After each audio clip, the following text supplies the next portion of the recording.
Welcome to the Team Engagement Podcast, where leaders of teams share their insights. We discuss 6 questions in 9 minutes because leaders know how to be concise. Let's jump right to it with our guest today. First question, in a few sentences, tell us who you are and what you do.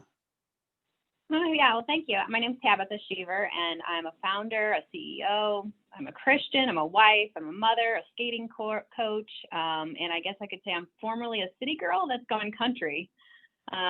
So I help people navigate change. So I get to steward this business called Plus Delta 314, and we specialize in change management, primarily around technology, implementations, or digital transformation initiatives. And I've also got a component of my business that helps small businesses that have just recently purchased kind of navigate that major transition.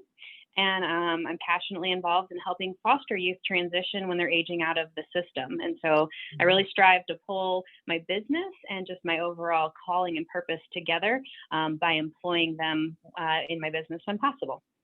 Oh, that's fantastic. Well, you sure covered a lot of ground. You are doing a lot. Yeah, I do a lot of things. That is great. Good for you. Question number 2, what's the best thing about working with a team?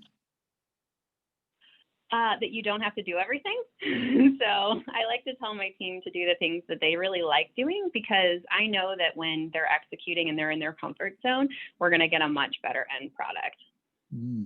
That's a great point. Question number 3, I hear from other leaders of teams that it can be a challenge to get team members engaged. Tell us your thoughts. I think getting started is sometimes difficult, but I generally believe it's true because people don't know where they fit. So unless you have someone really encouraging and engaging, there tends to be this little hesitancy at the beginning. And really what I think that is that people are generally just waiting to feel out the team before they take the reins and start running. Yeah, that's a really good observation. You're right. There's always that initial hesitation trying to kind of figure out where you fit in. So that's a great point. Question number 4, what other piece of advice do you have for leaders of teams? Well, I think that there's this really fine line between, running the show where you're trying to set clear expectations and you're trying to spell out, the how-tos and then like letting others lead and contribute, and which approach you take can really drastically change, the kickoff and the final outcome. So I like to think strategically about the task at hand and to really be purposeful about designing the experience that I want the team to have. And even educating them on why some projects or tasks will look one way and others will look different. And it's sort of the difference between like waterfall and agile, if you're familiar with those terms or methodologies.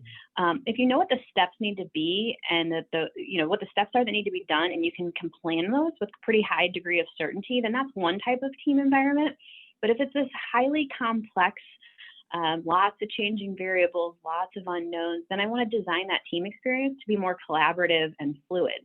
So either direction I go, that I really find that meetings are what drives accountability, and setting those deadlines is what keeps the progress going. I'm a big fan of a study that was done quite a while ago by the Boston Consulting Group, that they documented, I think like 1,000 change management initiatives worldwide. And they found that there's these 4 main predictors of successful transformation. And so the first being duration, so the time between the project reviews. The second being integrity, which is the capabilities of the project teams. The third being the commitment of the executive leadership and the employees that the change was going to most significantly impact. And then fourth is the effort that the employees must take to cope with the change. And so what was unique about this study is that it was very contrary to popular perception. A lot of people thought that a long project that was, just kind of took its time would do better. And what they actually found out is that if a long project is reviewed much more frequently, it's actually more likely to succeed than a short project that isn't reviewed as frequently. So the distance or the time between the reviews is actually more critical for success than the project's overall lifespan. So I just thought that was really interesting, that my whole concept of management by meeting, although people don't love meetings, has some validity because it sort of sets those time bounds and those touch points for everybody. So I think it's a matter of structure and a matter of timing. Those are great points because you're right. That's something that a lot of us, at least for me, you're right. Meetings are not always the most enjoyable. Unless it's a brainstorming meeting, you're trying to create something new, then it can be a lot of fun. But you're right. The accountability and the follow-up, which is so important, it can often get overlooked in a poorly planned meeting or not the right frequency. Those are great points that you brought up. Thank you. Mhm. Question number 5, what other successful leaders of teams would you like to recognize that have had a positive influence in your life? Yeah, absolutely. So there's two people that come to mind for me. One of them is a gentleman named Jonathan Kruger.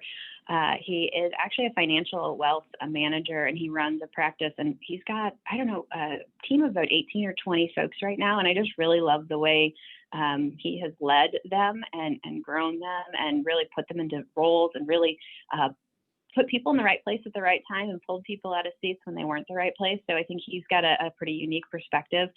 And then the other person I would think would be great on your podcast is a gentleman named Greg Atchison. So Greg is the head of a C12 chapter. And so C12 is a Christian CEO organization.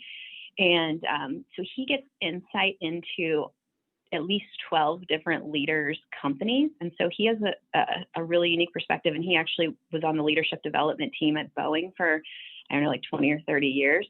And so always love listening to him and some of the things he's learned from his exposure to all the different leaders that he's gotten to be around. Wow. Yeah, they both sound like great individuals. So thank you for recognizing them and for recommending them. I really appreciate that. Well, Yeah. last question. Tell us about your first job. So my first job was at a seamstress shop with my mom. I just vacuumed the floors and took out the trash. And at one point, they tried to career progress me and have me hem pants, but it really just scared me to cut people's pants because I was so afraid that I had measured wrong. So I did not follow in my mom's footsteps. I didn't become a seamstress, but I can make some pretty cool Halloween costumes for my kids. So that's fun. Oh, that's great. That's a great use of the talent that you did gain while you were there. So there, you put it to good use. But hey, look where you ended Yeah, up, the CEO of a company. So there's obviously it got you off on the right foot to begin with. So that's awesome. absolutely. That's great. Well, Tabetha, thank you so much for being on the podcast today. How can people find you? They can go to the website at plusdelta314.com. That's PLUSDELTA 314.com. Plus Delta stands for positive change. Or they can just email me at tabetha@plusdelta314.com. Very good. This is Sean Richards with the Team Engagement Podcast, where leaders of teams share their insights. For more ideas, go to teamengagementpodcast.com and you can download our engagement booster tip sheet. Again, that's teamengagementpodcast.com. Thanks for joining us today and have a great day.